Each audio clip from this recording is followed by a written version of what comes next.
Hello and welcome to the Hoopheads podcast. It's Mike Lensing here with my co-host Jason Sunkel tonight.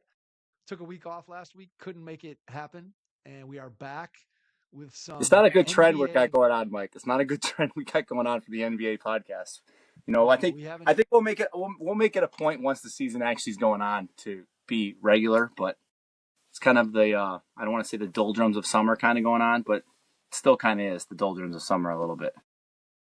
It's been our most inconsistent stretch, I think, in a while. Although I will say that there have been past summers where instead of just completely taking the week off or completely just not running anything, we were running some rebroadcasted episodes. So we just decided now we're just take a break here or there. And again, we just couldn't make it work last week just because of our schedules, not because we didn't want to Mike do was one. being respectful of me being back at school and decided that he was going to not force me to do a podcast. So I appreciate that, Do that. Mike. We're going to give that. You don't have to do that.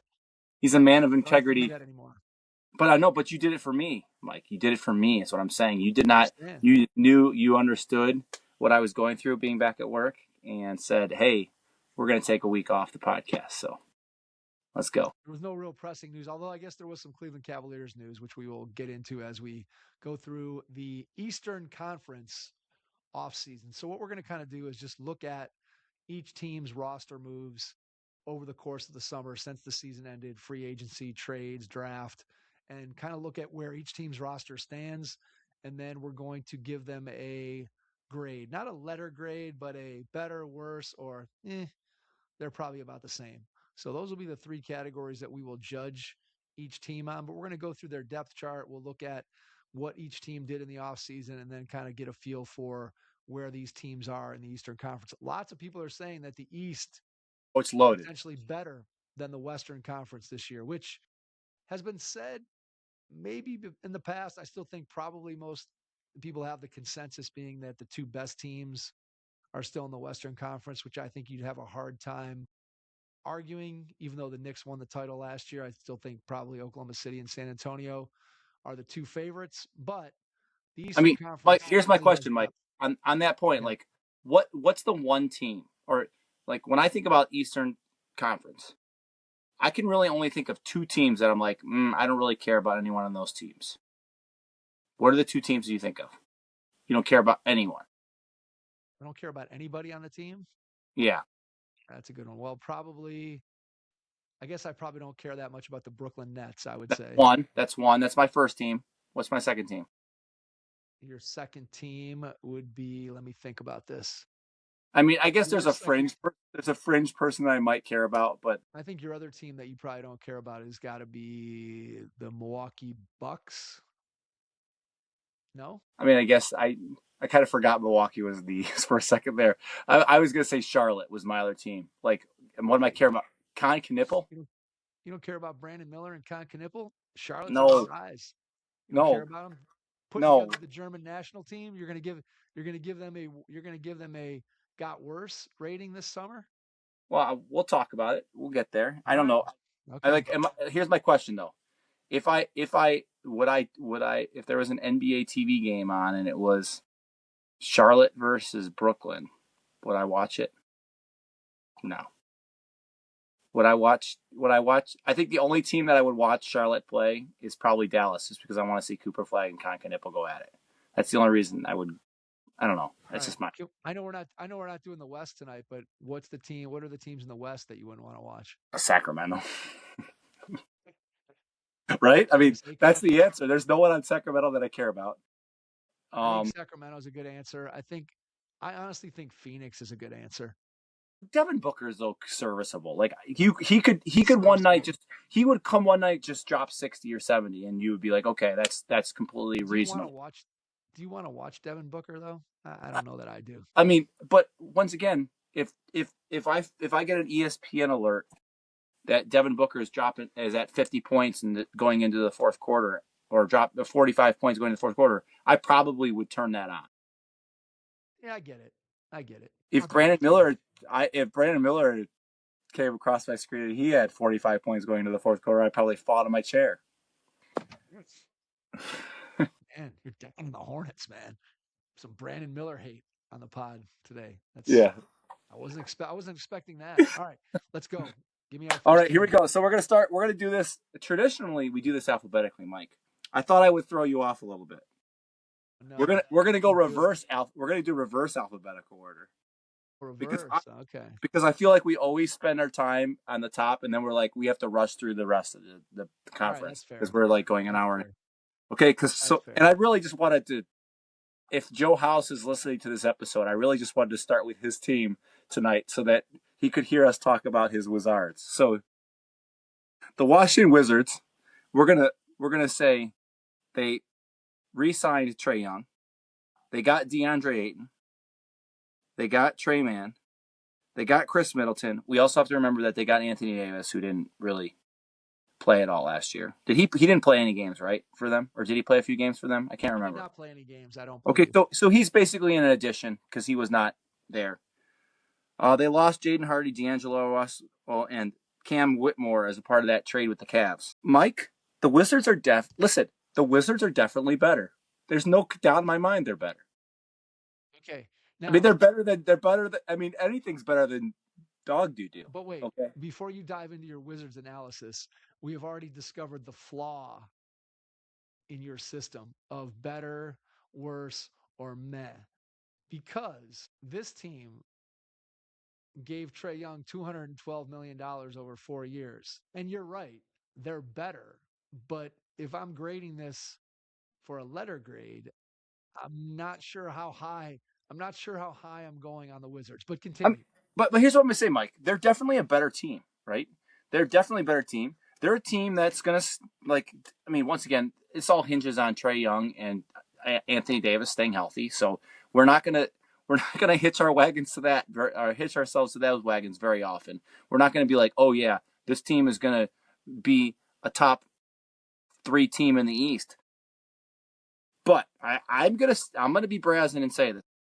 I'm going to say this, and you might roll your eyes at me. You might shake your head at me. If they all stay healthy, and this team keeps it together, and doesn't trade anyone unless they're upgrading somehow, I don't know how that would even happen because no one's going to. But like, I would not be surprised if this was a team that was like a 7, 8 seed in the East, six, maybe sniffing a 6 seed in the East.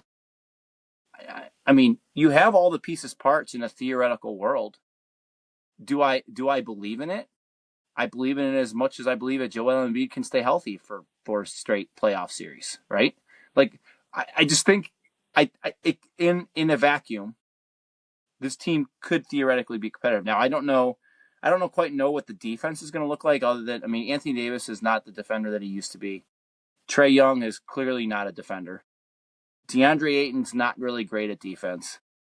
Chris Middleton, I mean, you and I probably move slightly better than Chris Middleton.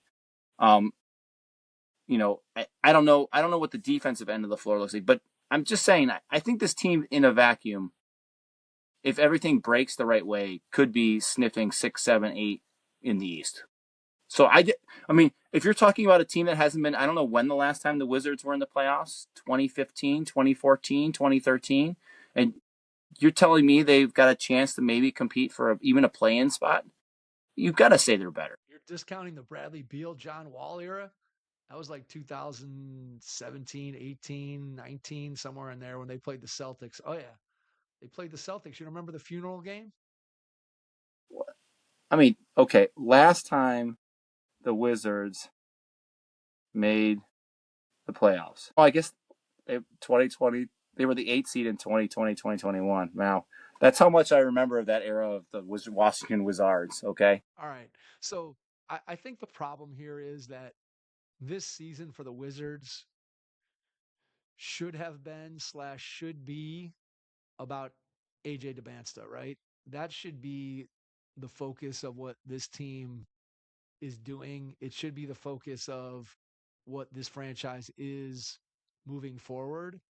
And instead, by giving Trae Young 4 years, $212 million, you have essentially handed him the car keys. And look, Trae Young certainly is a guy who is a skilled playmaker. He's not nearly as good of a shooter as his, I think, public perception would Well, I have mean, you he's made his think career on the he one should series blow. in New York, Dad. Mike, he's made his Fine. career on one series in New York. And look, he's a very good passer. He does have the ability to get into the lane and create for other people and to make his floater.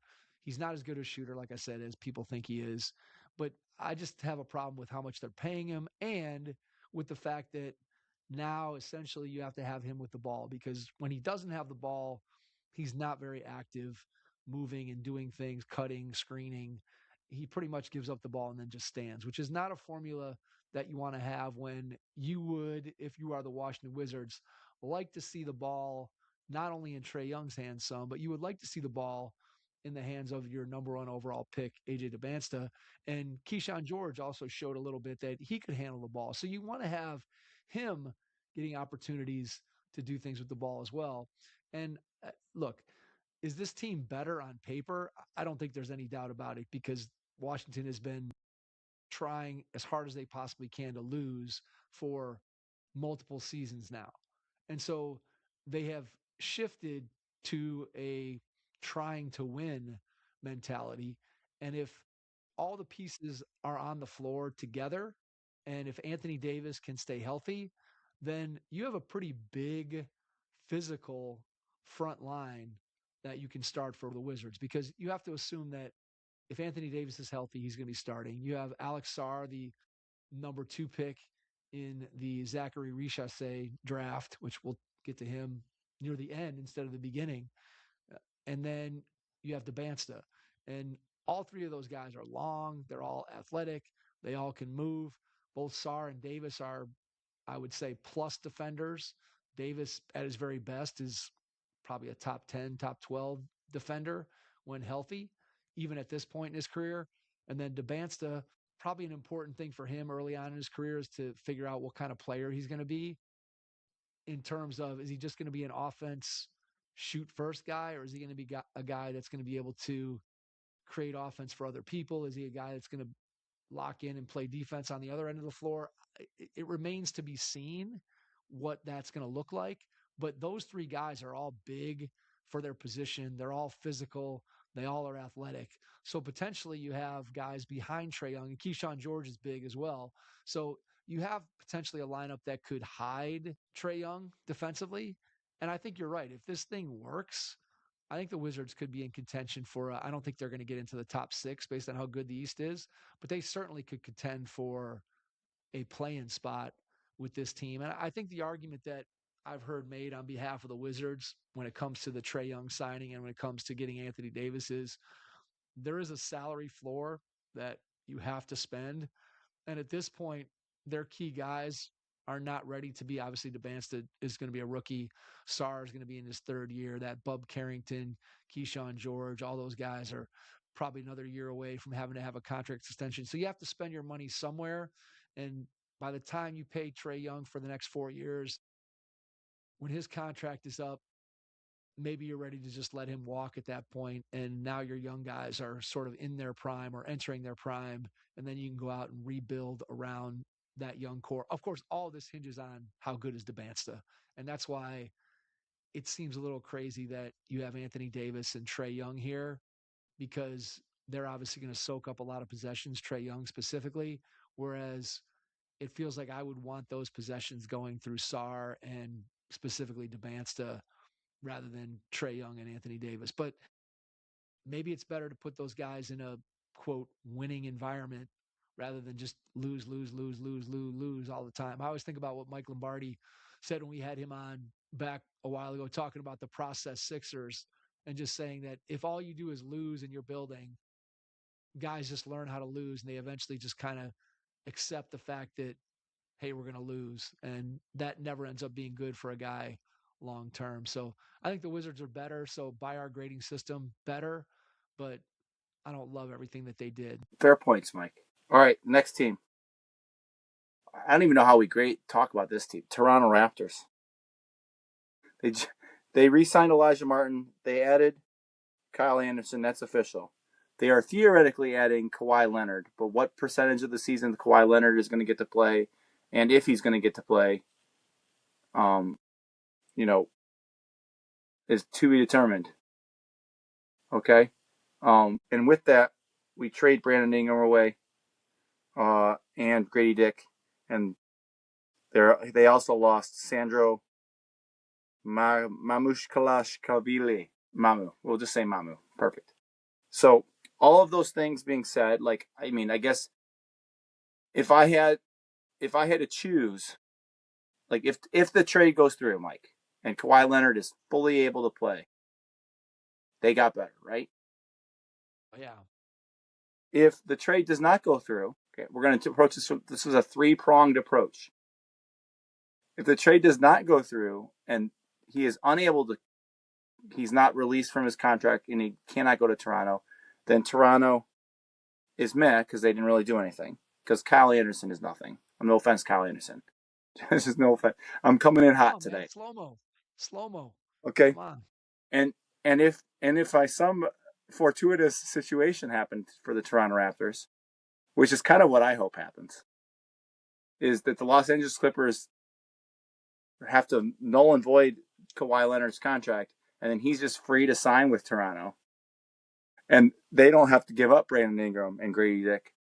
Then that team is supremely better, right? Because then they're going to keep everything and just get Kawhi for nothing. I don't think that's going to happen, but I kind of wish that happens. Because I feel like that was what the Clippers deserve. Now, I know Kawhi had a hand in this, right? But I don't know. I just feel like that would be the best in my opinion of just the funnest situation to happen. Let that happen, and then Kawhi has to sit out 60 games this year I mean, that'd be great for his health too, right? as his punishment. Yeah, that's the so as you're talking and as you're analyzing this, what's funny is that, and this is not just you and I thinking about the Toronto Raptors, but this is anybody that I hear discussing the Raptors or writing about the Raptors and talking about this trade going through as it was consummated back in June. Kawhi Leonard's health, which, let's face it, has been an issue over the course of his career, has basically been just, I think, discounted and ignored. That, hey, he's just going to come to Toronto at age, what, 36, I think, maybe 35, and he's suddenly going to be healthy for 82 games and play in 65 of them.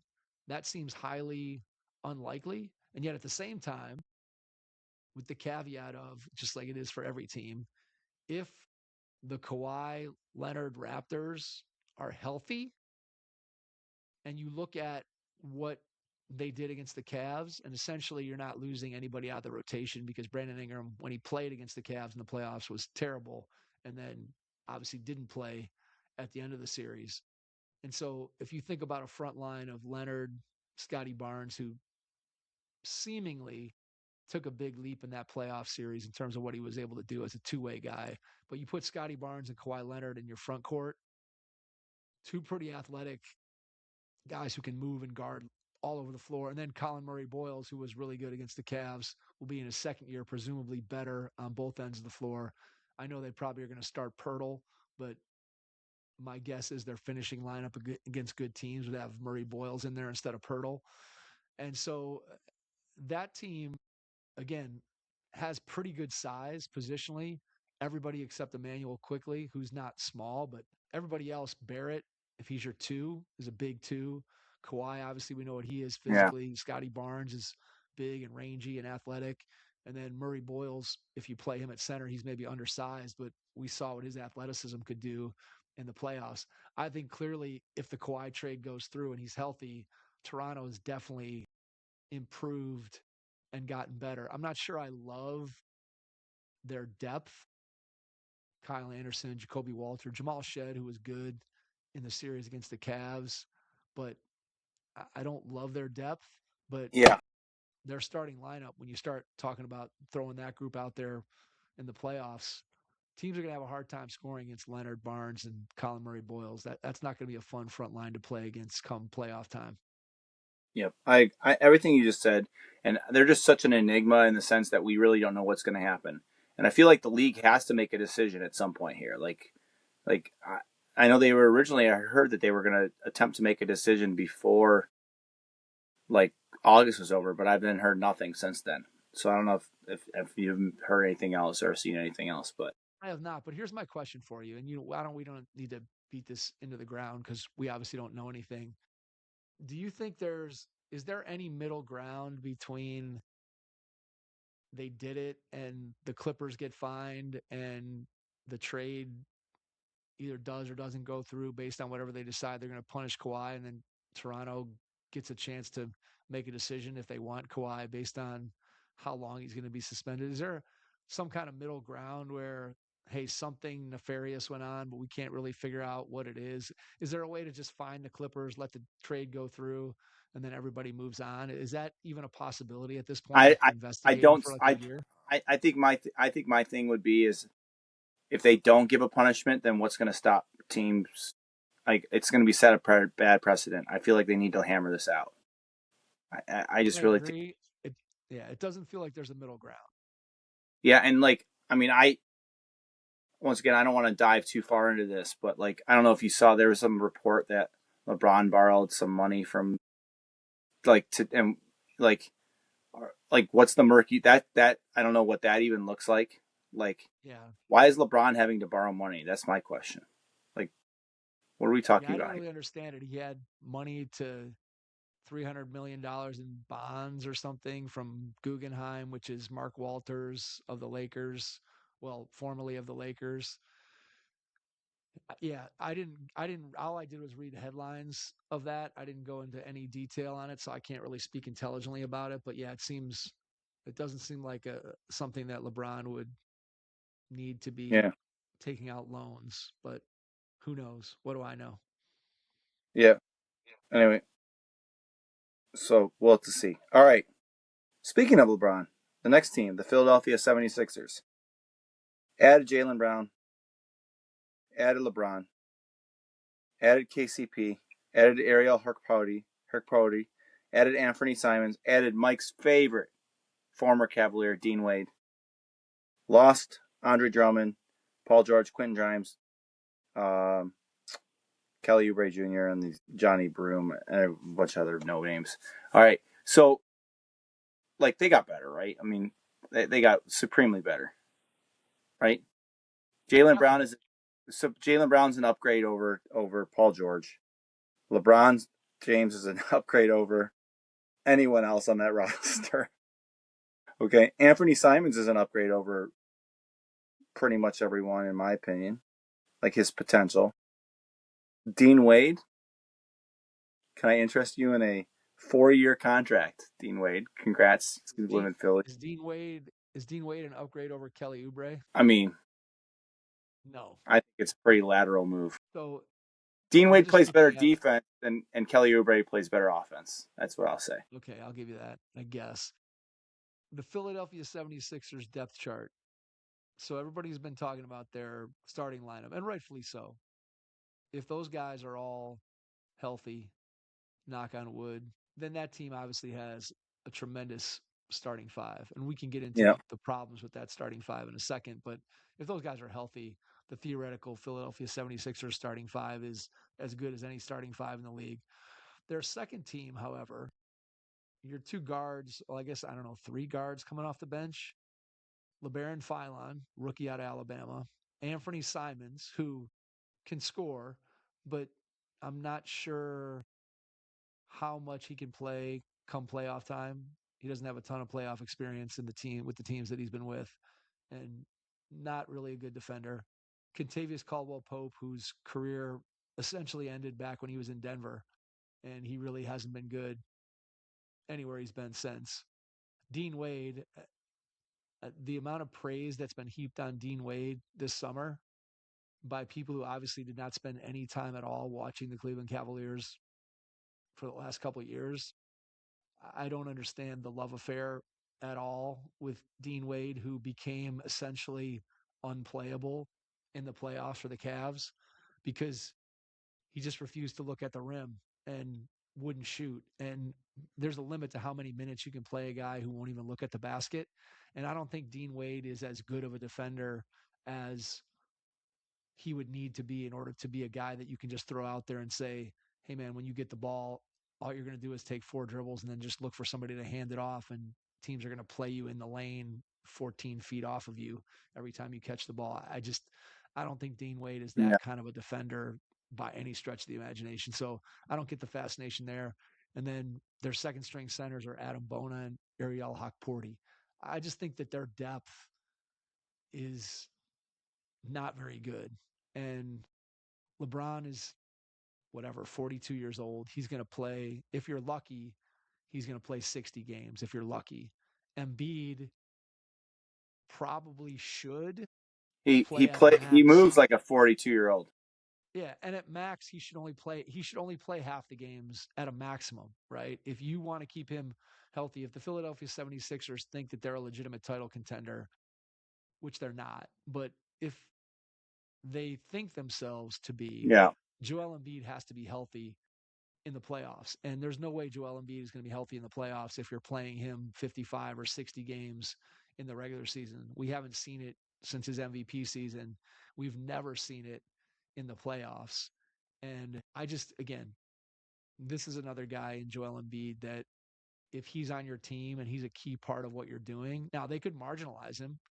Those other 4 guys are probably good enough that they could figure it out if VJ Edgecombe takes a little bit of a leap and Maxey continues his ascent. Jaylen Brown is as good as he's been the last couple of years, and you get the best version of third wheel LeBron, then that team can still be pretty formidable. But Joel Embiid is going to be a big part of their team when he's on the floor. And that means that at some point in the playoffs, you're going to have to adjust to the fact that he's no longer on the floor, or when he is, he's completely ineffective because he's injured. And so I do think Philadelphia has gotten much, much better, but I don't think they're a real legitimate Paper champions, contender. Mike. No, I don't think they're, I don't think they can, I don't think they can get to the finals. I just don't see it. Their depth is terrible. All right. Speaking of a team that can get to the finals, the Orlando Magic. They re-signed Javon Carter and Jonathan Isaac. I can't believe Jonathan Isaac keeps getting contracts in the NBA. When has that guy played any kind of meaningful minutes? It's been a long time. I thought they got rid of. Oh no, they did. They did re-sign him. He's still dated. He's still dated. He's still on the roster. That's crazy. Because And they I thought his contract was up at some point this summer. I heard that he was not gonna. That they weren't planning to bring him back. But I see him on their depth chart. So man, that's crazy. Yeah, he's. I mean, at this point, Jonathan Isaac is a 4-minute a game player. they re-signed Vucevic back. He's back in Yes, the he's back, fold. baby. I mean, they lost Moet Wagner. Like, this team is met to me. They're in the middle. They didn't do anything splashy. I mean, signing Vucevic at this point. I mean, Vucevic has not been great. He wasn't great for Boston. He wasn't great in Chicago the last few years.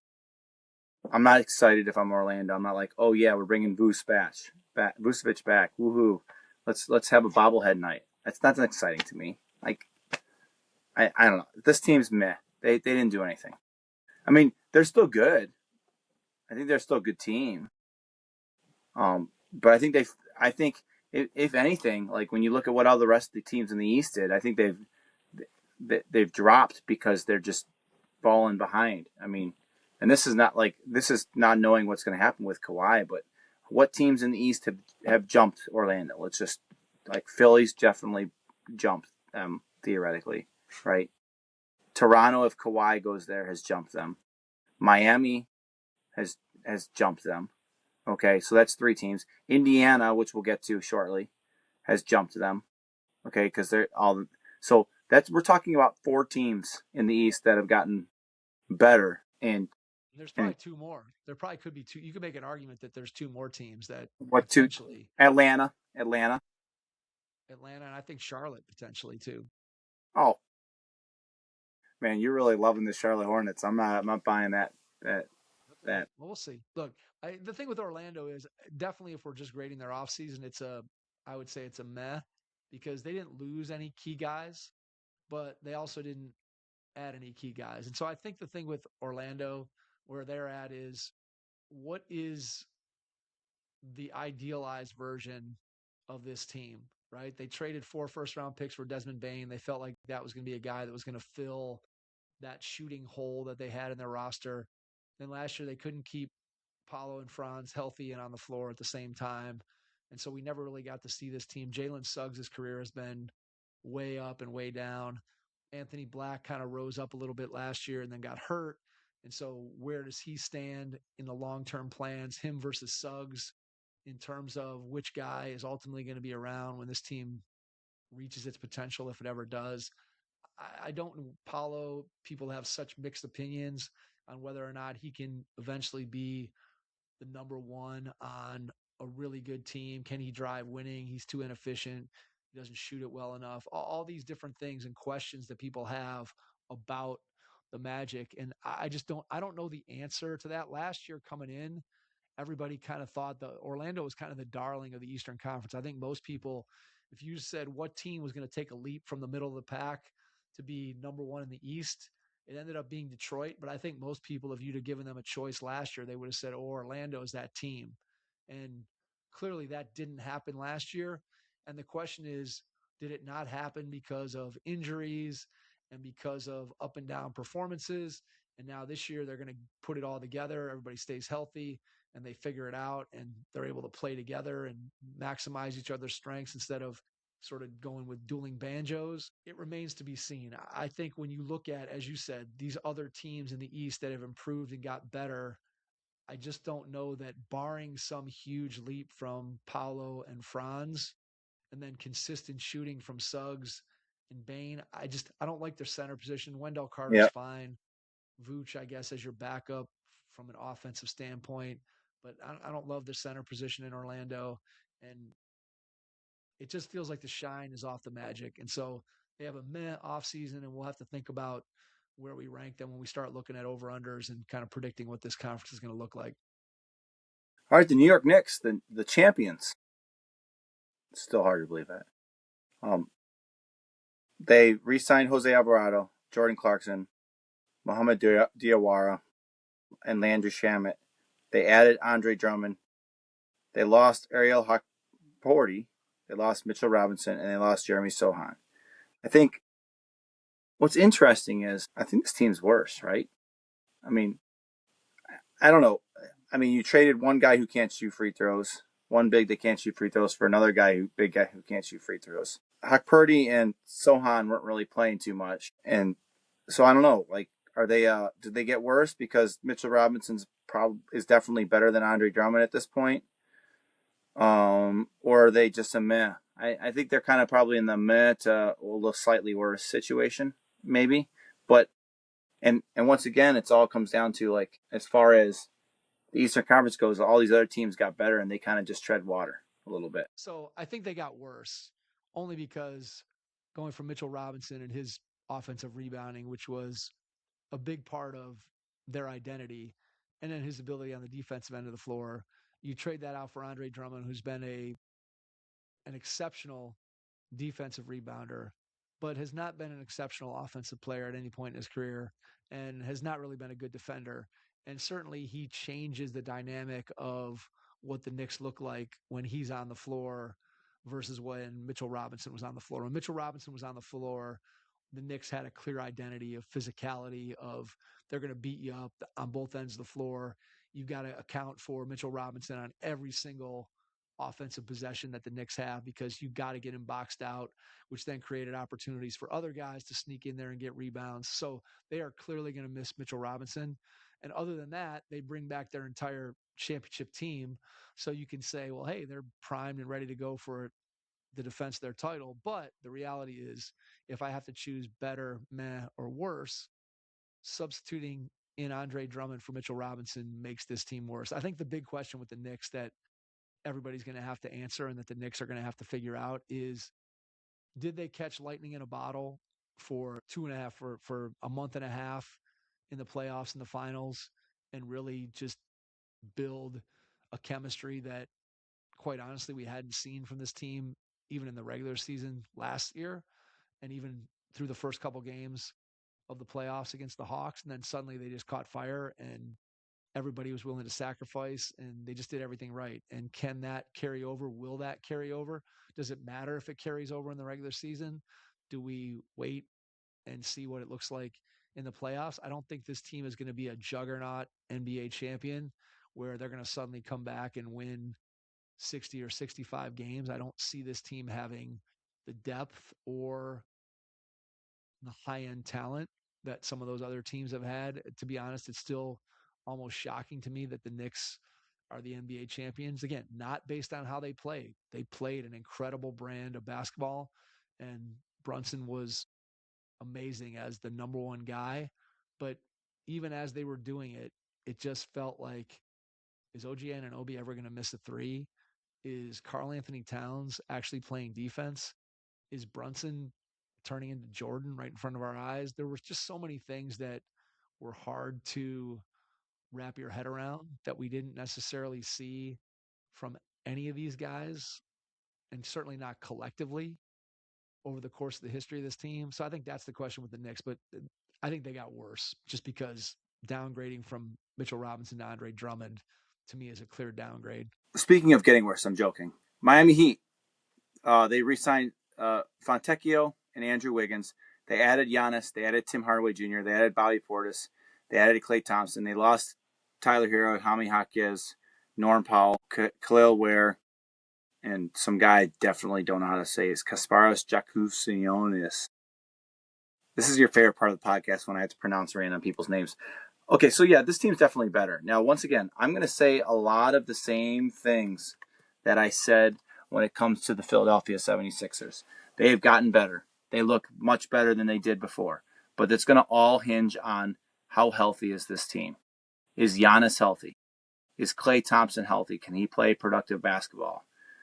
Can Bobby Portis stay away from? He got in trouble for PEDs, right? Last season, was that him? He got in trouble. Yes. So like, can he stay away from that? Can Tim Hardaway Jr. Play good basketball, guard anyone, and play decent, productive basketball? So like, all those things are big like questions and what ifs. So like, listen, I believe in Heat culture. I believe it's a real thing. I think it definitely is a thing. It's going to be interesting to see like how does Giannis fit into the Heat culture. I don't know if you've noticed this. Ever since the trade happened, he's been in like a whole bunch of more commercials. You notice that? Right? I mean, you don't watch a lot of TV, I guess, so maybe you didn't notice that. But I've seen him in like, he's in a Calci ad. You know what Calci is? I do. That's the prediction market. Yeah. He's in an ad for that. He's in something else too. I remember seeing. Oh, was he in a State Farm ad or something? Another State Farm ad? I don't know. He just seems like he's traded to Miami, so now he's more marketable. I don't know if that's the nature of the situation or not, but they're definitely better, Mike. It's not even a question. And once again, it's like we talked about how these teams have jumped Orlando. Like, how good can Miami actually be is the question. They're clearly better. I don't think there's any doubt about that. I think the whole question with Miami comes down to a conversation that we've had about Giannis since he's been on the trading block is, can he stay healthy over the course of a season? And then more importantly, can he stay healthy throughout a playoff run that Miami potentially could go on? And at this point, you'd have to say the answer is we don't really know. Over the last 3, 4, 5 years, he hasn't really been able to avoid those lower leg calf strains and knee stuff and whatever. And he's missed a lot of games. And obviously, he continues to get older, which usually doesn't make you healthier. So we'll see what that looks like. If you have a healthy Giannis in the lineup and you look at this team, I think clearly defensively, if Andrew Wiggins is locked in, they have a really good front court defensive three in Bam, Giannis, and Wiggins. All three good athletes, all three long, all three can move. They're pretty formidable there. In the backcourt, Tim Hardaway, not a good defender. Klay Thompson, not a good defender anymore. Davion Mitchell is a pretty good defender at the point guard position, although he's a little bit undersized. I think with this team, when you look at it and you say, okay, who's going to have the ball in their hands? Probably Giannis, right? Who is essentially a point center, point power forward, or whatever. And don't get me wrong, Giannis is very good as a distributor and he's gotten much, much better, but he's not on the level of LeBron or Luka in terms of his ability to pass the ball. He's certainly gotten much, much better than he was early in his career. But I don't know that you want Giannis handling the ball for you 90% of the time that he's on the floor. I think you want him doing other things besides bringing the ball up the court. And like Tim Hardaway, not a playmaker. Andrew Wiggins, not a playmaker.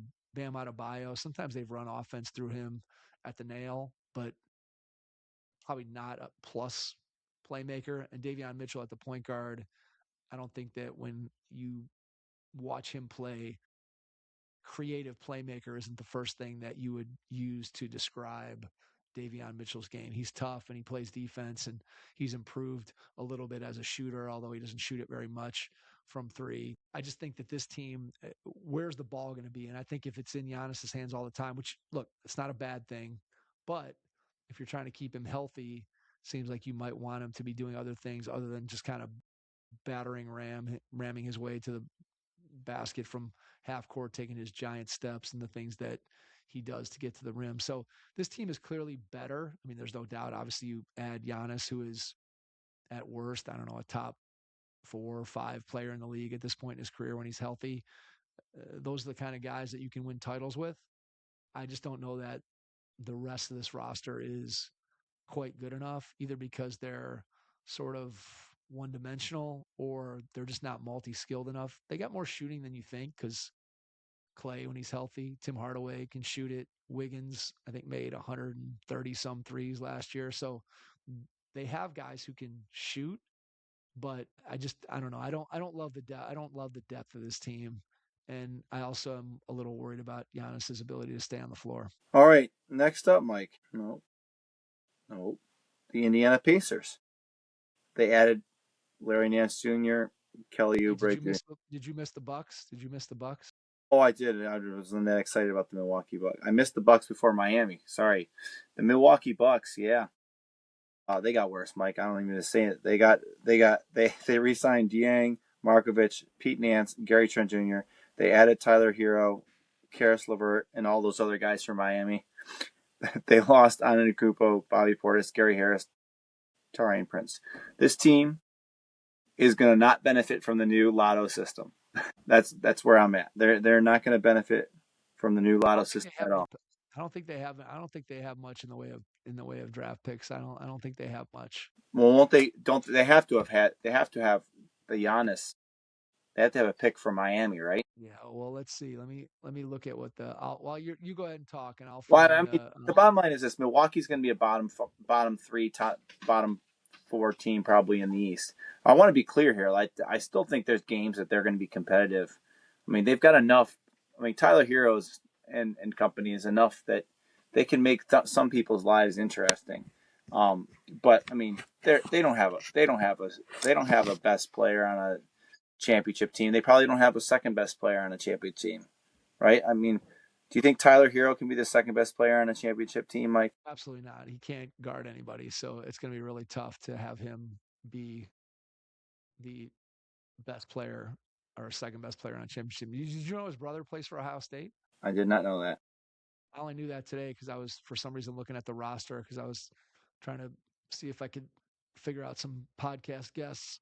So I was just looking at different coaching staff to see if there was anybody I knew or was connected to. And then I got on Ohio State's website and I forget his brother's name, but from the same high school that Tyler Hero went to in Milwaukee, and he's on the roster. So that was interesting. I didn't know.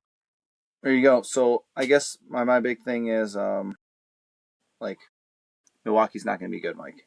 Did you figure out the terrible pick situation? Yes. So I think that with Milwaukee, what you have to be excited about Burries, right, from Arizona, who had a good summer league. I think that's a guy that is going to be long term, somebody they can build around. And then Nate Ament from Tennessee, who people are a little bit more mixed on.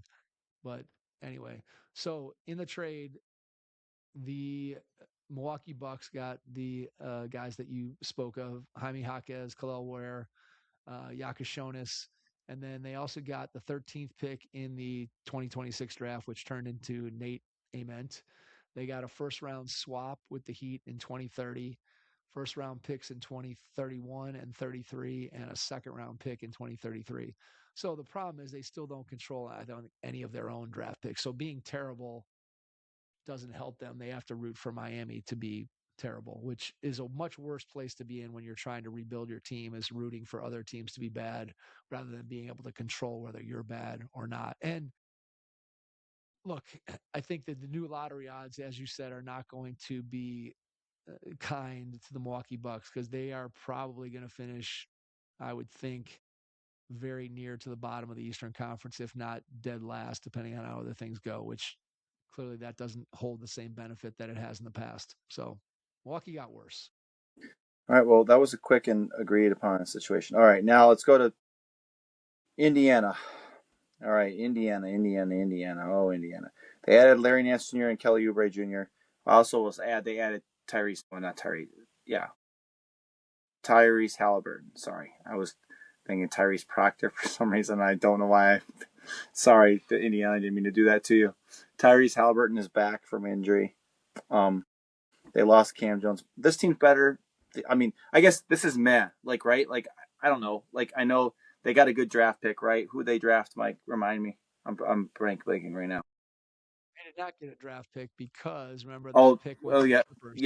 yeah. Okay, yeah, that's right. But I still think they're better because just simply having Tyrese Halliburton back, they're going to be better. They're not going to be an easy team to beat. Literally, listen, we're talking about a team that 2 years ago was in the NBA Finals. Okay, they they're in a situation where the East is stacked. I get it. I understand that. But I just think that they're going to be with Halliburton back, they're going to be competitive enough that they're going to be a playing team probably. Unfortunately for them. If this would have been last year's team, they could have been really competing, right? But now they're going to have to deal with a little bit more. I think they got better. Clearly, from last year's roster, just bringing Halliburton back healthy right there, that's all you really needed to be able to say you had a better offseason. And then you had the trade that netted them Ivica Zubac, which cost them what ended up being the number 5 pick in the draft that went to the Clippers and became Keaton Wagler.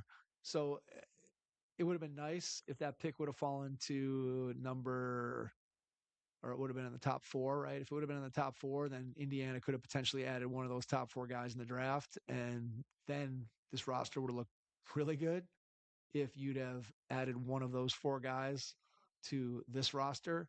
But just adding Halliburton makes them better. And Zubac, a different player than Miles Turner, probably better, but it remains to be seen. I'll be curious to see how he kind of fits in with their running up and down style of play uh, that they played when Halliburton was healthy 2 years ago. So better where they stand in the Eastern Conference.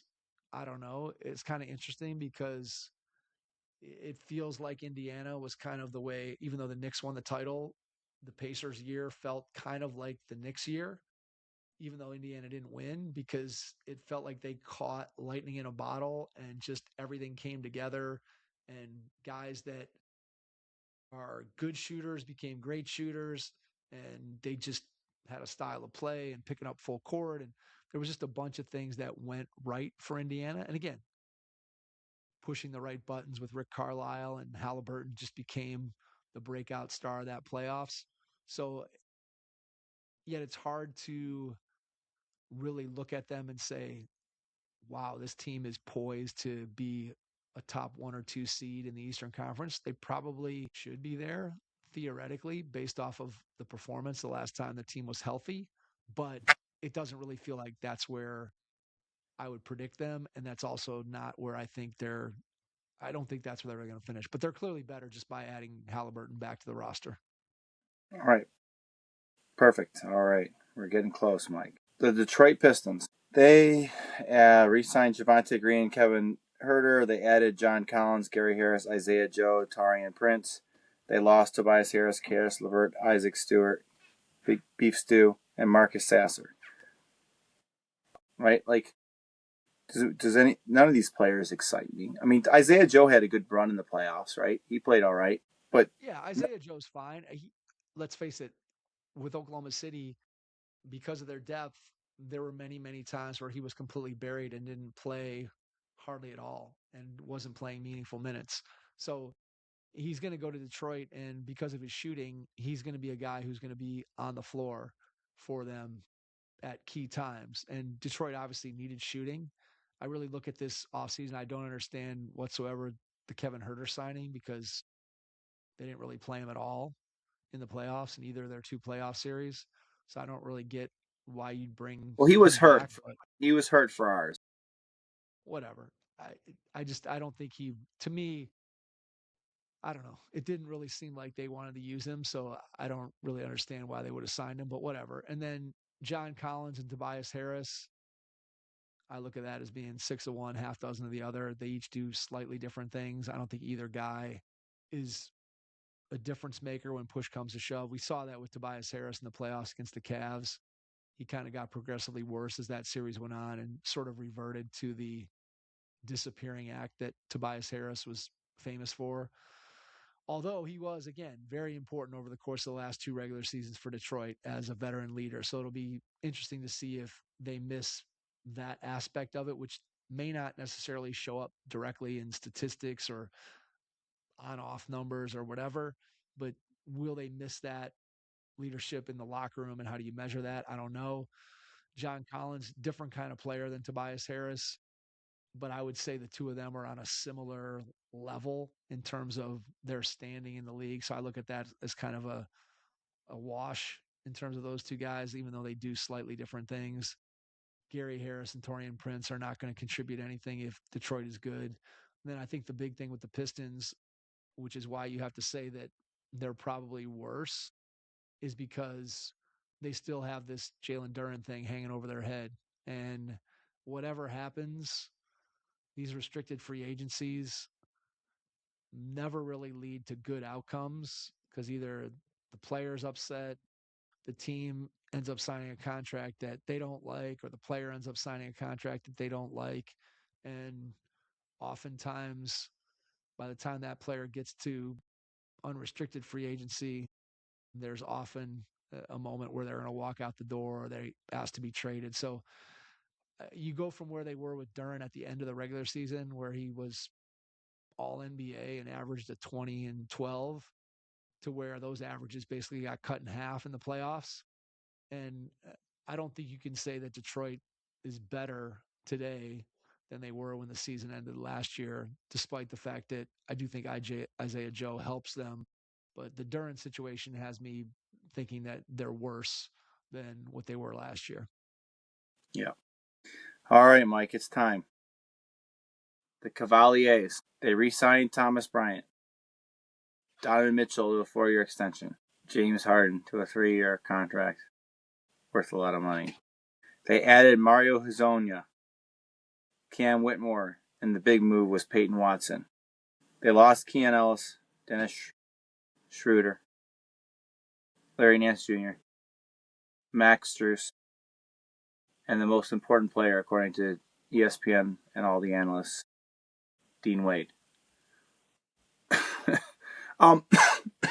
So I don't want this to become like us going on a long diatribe about the Cavs, and maybe it's going to. I mean, okay, so if I look at this objectively, theoretically, Keon Ellis was good in spurts. Larry Nance Jr. basically didn't even exist for the Cavs. Like, he never saw the floor. Although what game was Dennis? What was the game? Was the Schroeder game? Game 3, game 4 of that playoff series against Detroit. He had a run good game.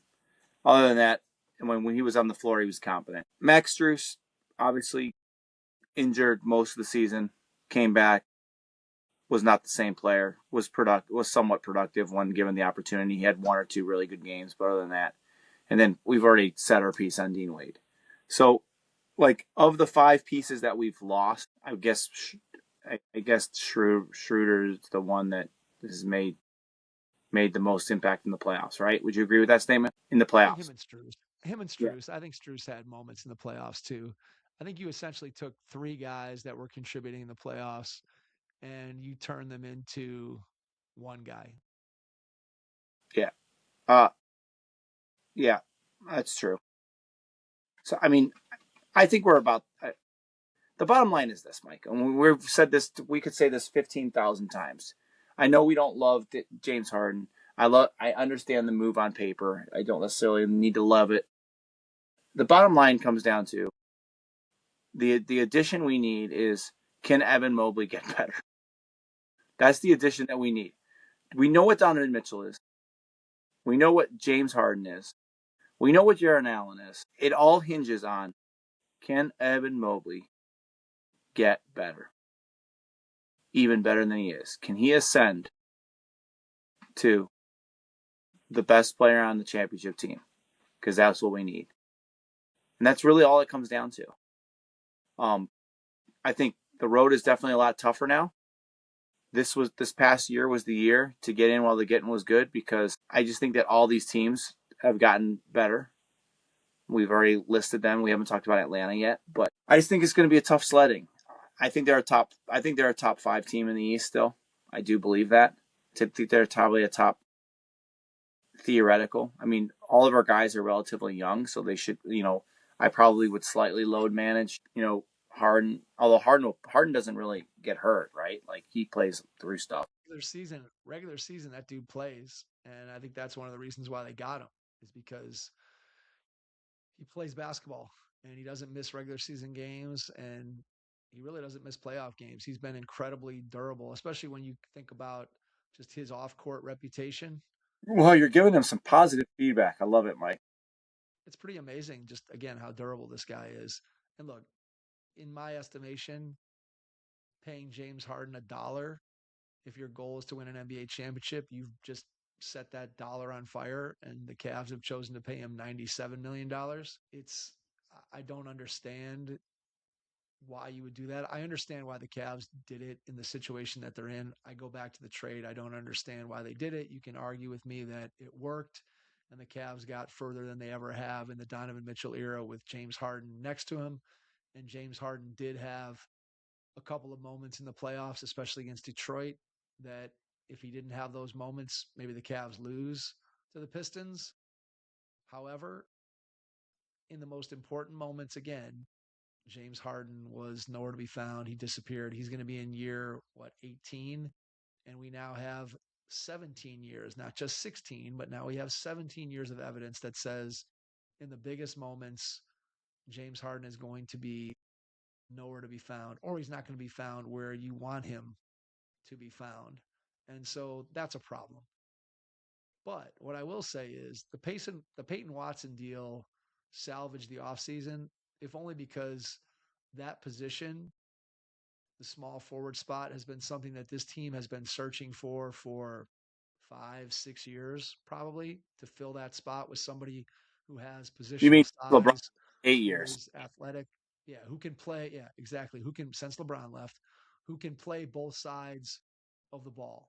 And now Watson was injured a lot last year. When he played, he was very, very effective. Good defender, really good shot blocker Yep. as a small forward. We've talked about some other front courts in the Eastern Conference and how formidable they are defensively.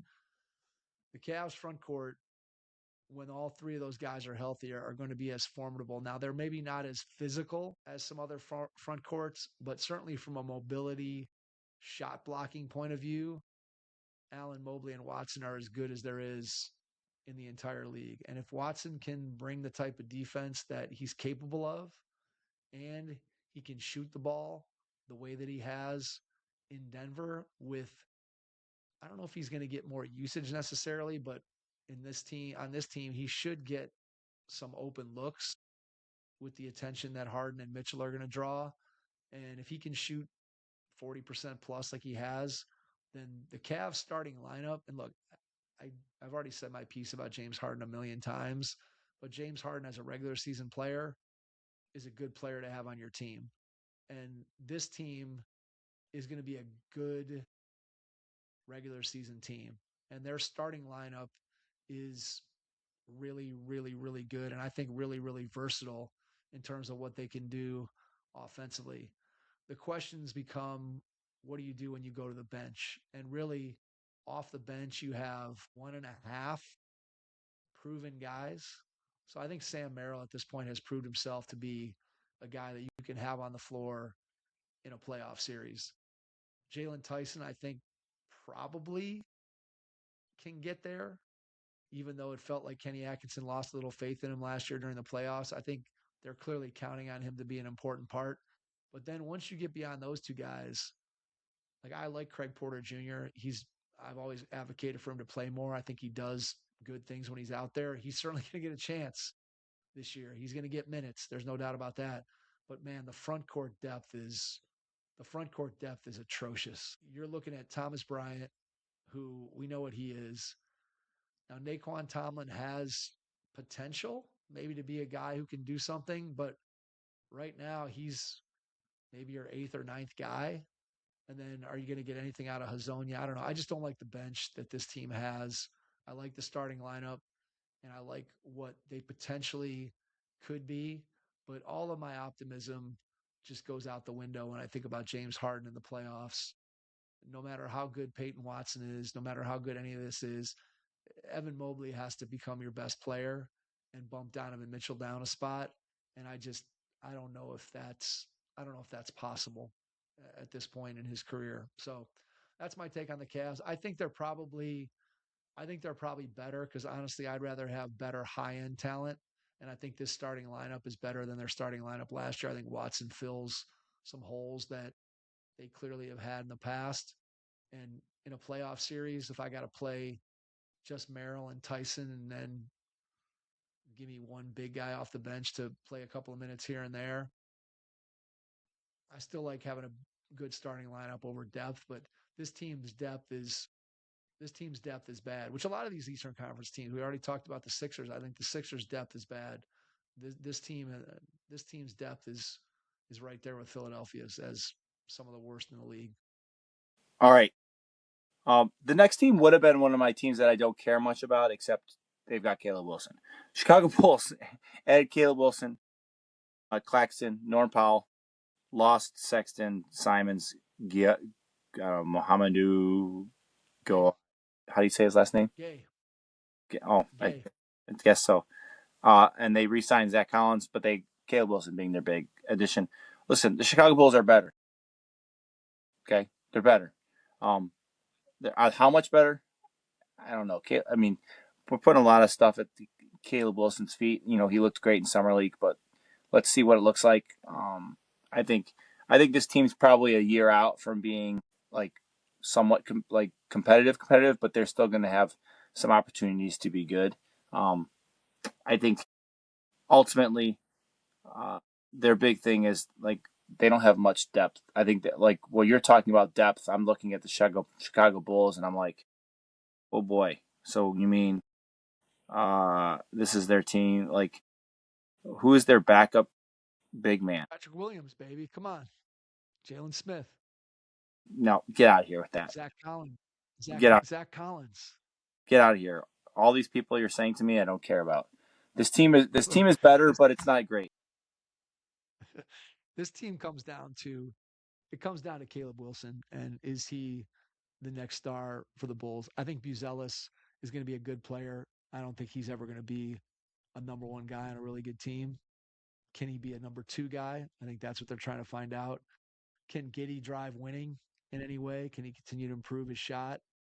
Is he a winning player, or is he just a good stats, bad team guy who's multidimensional but just isn't quite good enough if he's the guy at the point of attack for your team? I think Norm Powell helps him because of what he does shooting the ball and offensively. I think this team's going to be bad, but they could be a lot of fun if Caleb Wilson is as good as I think he is. And it seems like based on summer league that he's going to be, at least if nothing else, he's going to be super exciting. There's going to be Caleb Wilson highlights all over the place.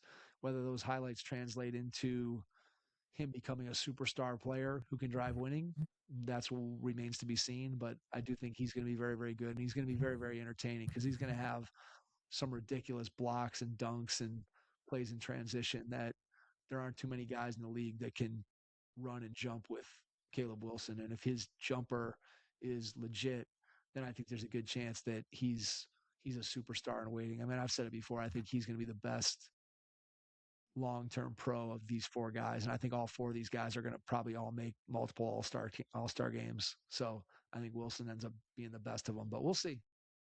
All right, Charlotte Hornets re-signed Kobe White, added Grayson Allen, Dorian Finney-Smith, Royce O'Neal, Naz Reid, Dennis Schroeder. Dang it. They lost to Melo Ball, Miles Bridges, Josh Green, Trey Mann. You seem high on the Hornets. I, I don't, I don't, I don't see it. You lost LaMelo. You lost Miles Bridges. They were like two of their best three Well, players. here's what I'll say. I'm, Here's I'm why I'm out. high on Charlotte. Here's why I'm high on Charlotte because nobody has spent more time with LaMelo Ball over the last 4 years than the Charlotte Hornets. And you can watch LaMelo, and I don't think there's anybody out there that doubts LaMelo's quote unquote talent. There are definitely things that he can do that we've talked about at his size that there aren't many guys in the league that can pass the ball the way that he can, that can shoot it the way he can, that can just, again, the creativeness that LaMelo plays with. And yet, over the course of time, he hasn't really been able to stay healthy. Even last year, when he remained relatively healthy, he still played only 28 minutes a game, which is really, really low for a top line, best player on a team, franchise type player. And after seeing all that and getting him healthy, Charlotte decided, hey, we're going to get rid of LaMelo Ball. We don't think you want him to be a part of our program. And so, if that's the case, it leads you to believe that there's something going on in that building with LaMelo, with his personality, with his relationship with coaching staff, other players. There has to be something that leads you to believe that, hey, we're going to be better off without this guy who clearly has a tremendous amount of talent. So, from a net talent standpoint, downgrading from LaMelo to Kobe White, probably in terms of the ceiling of their talent, is a pretty big downgrade. But nobody knows LaMelo better than Charlotte, and they didn't want him. So that's number one. And then the second thing is, I think Miles Bridges is the same way. Miles Bridges is a very talented player. Miles Bridges has also had off court problems with domestic violence. And I don't know what kind of a dude Miles Bridges is to be on a team with. But again, Charlotte had him in their building and decided to go a different direction. And I certainly think if you replace Miles Bridges with Naz Reid, you're not downgrading significantly. It's a different type of player, but I would argue that probably a player on a similar level of talent in the league. And then you bring back Diabate at center. They drafted the German guy, Hannes Steinbeck. And then John you get Steinbeck. Steinbach. If we go with the German pronunciation, since I always criticize you for Schroeder versus Schroeder, but they got Schroeder, and they got the other German guy is that they drafted. I forget who they drafted. Oh, Christian Andersen is also a German guy. So they got three guys from the German national team. I think this team's going to be better because I think it's going to have better chemistry. Everybody loves Naz Reid, or did in Minnesota, so I'm guessing that's going to be the same in Charlotte. I think this team fits better. I think you take the LaMelo circus out of town.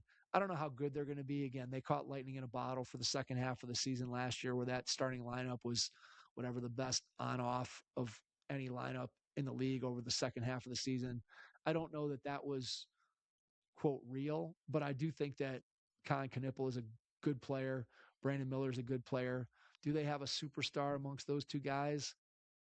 Probably not. I think both of those guys are probably a second best or third best player on a championship team. So they probably still are in need of a guy. But I think they made the determination that LaMelo wasn't the guy.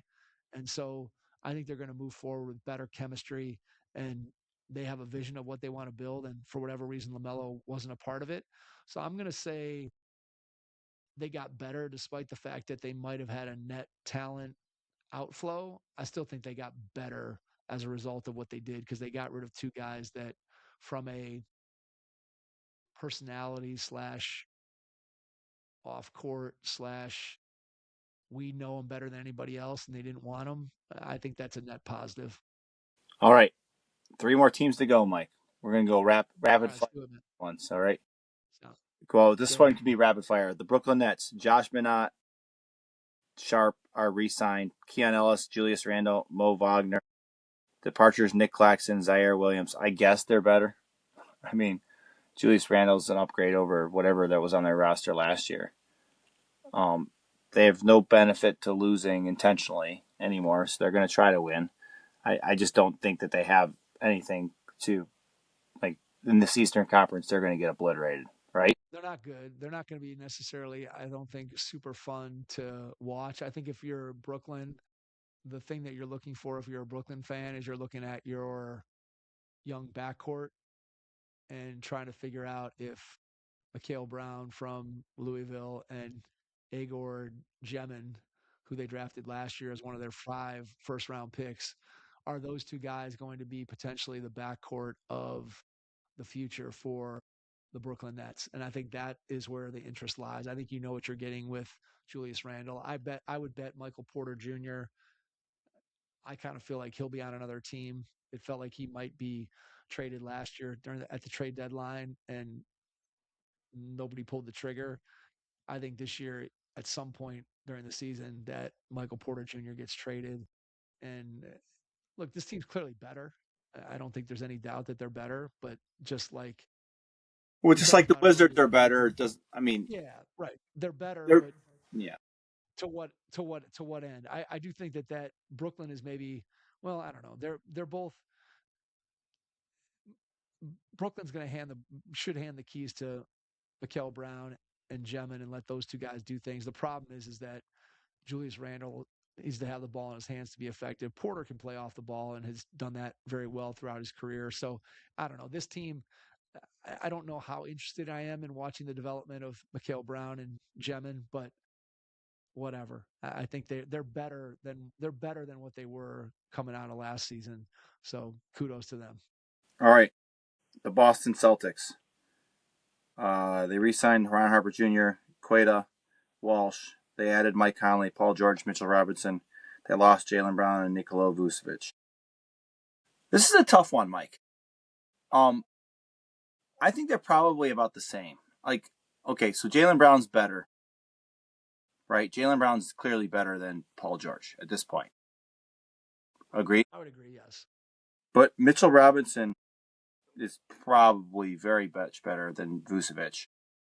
And he actually could theoretically play a role on this team.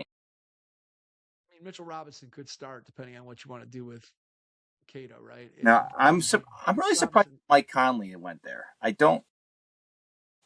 That's Yeah, I didn't realize that until I started looking at this. Until I was doing my crack research prior to the podcast. I did not realize that Mike Conley had signed with the Boston Celtics. So interesting that he went there for sure. yeah. It's like, because this is probably it for him. Like, he's not got much longer. I mean, he's been in the league. I wouldn't think so. He's 38. He's a year younger than me. It's just, man, I don't know. So, anyways, I don't know. Like, once again, in the hierarchy thing, Boston's a pretty good team. But it's all going to depend and hinge on, is Tatum stay healthy, and that's what it's going to hinge on, right? Like, yeah, Tatum has to be healthy. I think when you look at this team, if you say that last year, right, Tatum misses the most of the regular season, comes back in the playoffs, misses Game 7 when they get eliminated by the Sixers. Do you count Tatum as having played last year? Do you count him as not having played last year? Maybe you got a quarter of a season from Tatum.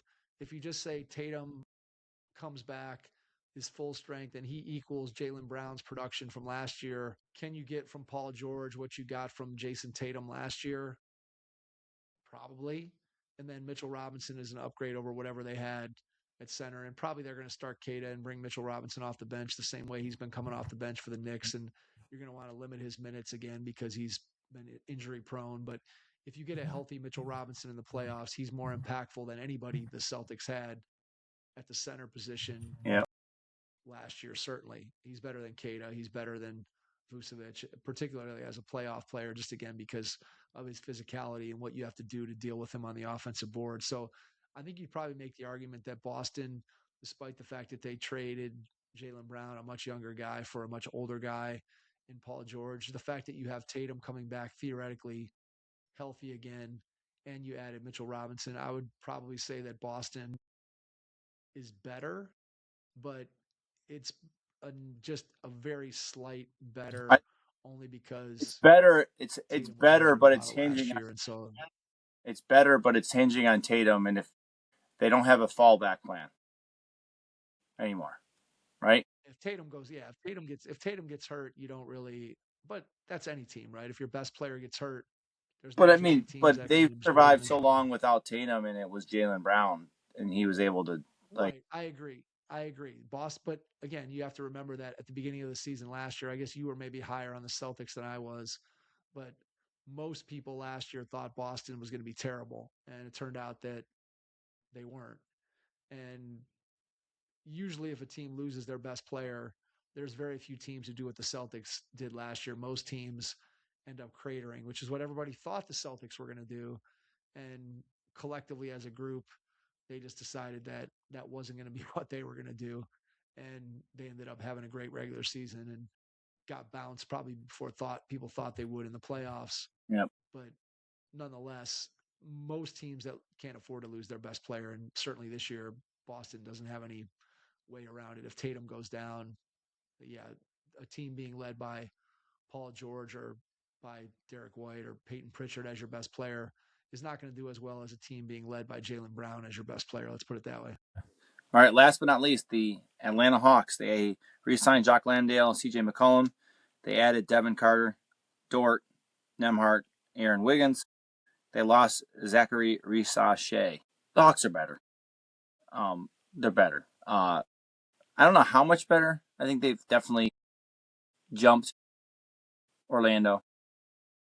But when you look at these moves that they made, would I rather be the Atlanta Hawks or the Miami Heat? Probably would rather be Miami. When I look at would I rather be Atlanta, like where in like my mindset where Atlanta ranks is like behind New York, behind Philly, behind Cleveland, behind Miami. They're probably right around Indiana. Who else am I forgetting? I'm forgetting someone. Boston. They're below Boston. If Toronto has Kawhi Leonard, probably prefer to Toronto. Maybe I don't know. I mean they're better, but I think people are overblowing how much better they are, in my opinion. And I might be wrong. I've been wrong before, but I also believe that when the Atlanta Hawks got the 5 starters in the All Star game, I said, "What the heck was going on? Like, get out of here! This team's not going to do anything in the playoffs." And then, thank you, Atlanta, for proving me correct. Appreciate it. So this team, I think, could be pretty good defensively in the backcourt. We talked about some of the teams in the East and how good their front courts were defensively. I think when you look at the Hawks and you say you can throw Dyson Daniels, Nickeil Alexander-Walker, and Lou Dort at another team's perimeter players, that's a pretty good and pretty stout defensive group in the backcourt and maybe even at the small forward spot, depending on how those matchups would play out. I think for Atlanta, a lot of their long-term development in terms of what this team is and can they crack into the top 4 and make the second round of the playoffs. It comes down to, I think, can Jalen Johnson take the next step? He had a really good regular season. He was not as good in the playoffs against the Knicks as they needed him to be. His shooting, I think, is still probably shakier than it has to be if he's going to ascend to being the best player on a team that could threaten to win a conference championship. He's very, very good. He's very, very versatile. He's a really good player, but he may ultimately end up having to be the second or third best player on a championship team, which means Atlanta is still looking for the guy to be their star. But I do like this team. I do think they got better by adding Dort, by adding Wiggins. I think Kingston Flemings, who they drafted out of Houston in the backcourt, is going to be a guy that he has some ability on the offensive end of the floor, and I think he's pretty tough defensively, despite the fact that he's maybe a little undersized. So Atlanta's clearly better. I don't know where that puts them in terms of, again, the overall ranking of the Eastern Conference. If you look up and down, I would say that a preponderance of the teams we said got better in the East. And I think you can make a pretty good case that there are, I mean, the only teams I think that don't have any chance to contend for a play-in spot this year are Milwaukee. I mean, Chicago. Chicago. The crazy part is that if there are injuries, like and Brooklyn's 2 guards, if Mikhail Brown is decent, look, I don't think Randall and Michael Porter Jr. are some great duo that's going to go deep into the playoffs. But those 2 dudes are 2 like good regular season players. They're good players. And could I see Brooklyn being a 10 seed if some of these other teams sort of that are at the back end of the top of the Eastern Conference sustain some injuries? I don't think it's insane that they could be up there. I don't know. Everybody else, I think you could make a case. I mean, you made a case for the Wizards, right? I think Indiana is clearly going to be better. I'm just looking at the standings from last year. Miami, Charlotte, Orlando, Philly, Atlanta, Toronto, Cavs, Boston, New York, Detroit, like all those teams think they're going to be good and probably have a right to feel like they're going to be pretty good. And so there's not going to be a lot of easy wins in the Eastern Conference. My guess Yeah. is that the team that wins the Eastern Conference is probably going to be. I don't think there's any 60-win teams in the East. Let's put it that way. Yeah. Okay, Mike. I think we said a lot, but I need you to say this is our first time talking about it. I want you in 1 or 2 sentences to describe the last week and a half of a Browns fan. Okay. First of all, Yeah, the 1 or Shedeur 2 sentences. Sanders. I'm going to go quick. The Shedeur Sanders interview during the game. I was watching it with my entire family. So myself, my wife, and my 3 kids, and my in-laws. And it started out, not many people were watching it. And then as it continued on for what felt like hours, everybody became tuned into it and couldn't believe what was going on. It was just completely nonsensical and literally I was like, isn't someone from the Browns watching the telecast? Aren't they calling the sideline saying, hey, can you get over there and give him the hook and pull him out of the interview? Because it was just completely ridiculous. And then you go and you watch Deshaun Watson try to play football. And whatever version of him existed in Houston, that version got vaporized when he came to Cleveland. For whatever reason you want to say, it got vaporized. And he's been a horrendous quarterback. And then his press conference. And then the press conference where he criticizes the fans and doesn't take any accountability for how he's played since he's been here. And you don't expect him to apologize for making all the money and all those things, but you do expect your quarterback to take a little bit of responsibility for what you're doing. And then for them to come out and say you're going to start Deshaun Watson, who there is zero chance. I don't see any scenario anywhere, anytime, any way that Deshaun Watson can be on this team beyond his current contract, which he still is on contract for one more year, correct? After this, I, I feel like it's a team option, but I don't know. but they I hope can't cut him. I've been reading that they can't.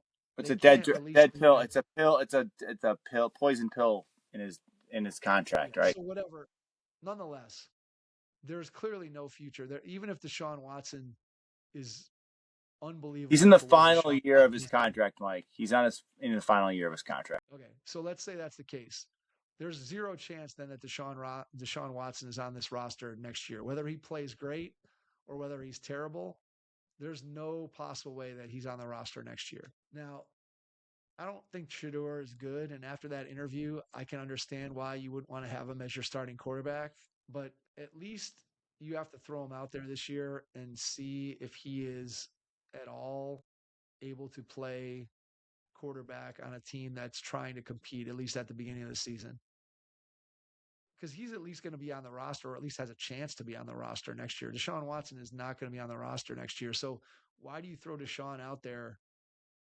I just I don't understand. And it's not like he clearly gives you a better chance to win than Shedeur. What has he shown? I mean, I'm not at practice every day, so but correct me if I'm wrong, but football practice, nobody's hitting anybody anymore or tackling anyone anymore. So what are we really seeing when a guy is playing well in practice when there's not really anything that resembles real football being played? I don't understand what the process is. And obviously they knew it was going to be an unpopular decision to start Deshaun. It's just crazy to me. I don't understand it at all. Maybe you can enlighten me. I don't have anything. I was so annoyed. I'm done. At 1 o'clock. Listen, I'm gonna 1 o'clock on Sundays. You know, I have to say this, Mike. I can't believe I'm gonna say this. I'm gonna really enjoy going to my son's soccer games instead of watching the Cleveland Brown. I swear to you, after the game against the Bills on whatever that was Saturday, I was honestly thinking maybe their best option is Dylan Gabriel. And Dylan Gabriel probably shouldn't even be in the NFL, is the honest truth. He Yeah. shouldn't be in the NFL. Yeah. But after listening to Shador talk and after watching Deshaun Watson play, neither one of those guys is going to be the answer at quarterback for the long term. But you got to put Shador out there and just confirm that he's not the guy, or Yeah. maybe he is the guy. But Yeah. there's no point. There's no point in putting Deshaun Watson on the field. There's no point at all. All right, really quickly, I'm going to do my 82-0. I'm never going to get 77-5, but here we go. First decade, I get Phoenix of the 2000s. I got to go Steve Nash. Right? It's got to be Steve Nash. Yeah. Steve Nash. Got to be Steve. All right. Not like that's a good start, but Atlanta of the 2020s. Yeah, I'm sunk. I'm sunk, Mike. I mean, who do I like? Oof. This is bad. This is real bad, Mike. I guess I'm gonna go with DeJounte Murray. I don't feel great about it, but it's what I'm going with. All right. Okay. Oh well. Oh. Okay. Lakers of the 2000s.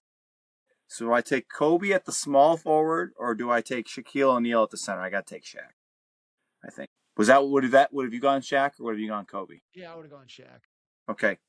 All right. Atlanta of the 90s. I'm going to go Dominique at the small forward. That was a good choice. All right. The last one. Yeah, this is it. I might as well. New Orleans Pelicans of the 2000s. My options, Mike. We got to fit that power forward position. David West, Lee Nailon, Tyson Chandler way past his prime, PJ Brown. Oh boy. I guess I'm going David West. That team's terrible. 62-20. Primarily because I have Shaq, Steve Nash, and Dominique Wilkins. But DeJounte Murray and David West definitely bring me down. Yeah, that's rough. That's rough. I mean, there was no other position. Like, you wouldn't have traded any of those guys out for anyone else, right? I might have taken Jalen Johnson at small forward, but then you would have been left with if Well, Dominique would have been a fit into a small shooting guard. Okay, you would have been better off, I think, with Jalen Johnson and Dominique and Nash, but it's not it's not a huge upgrade. Jalen Johnson over DeJounte Murray is probably not a huge upgrade. Yeah. So, oh well, life goes on. Now I'm just sitting here going to scroll this nonsense. All right. Anyways, Mike, anything else you want to add?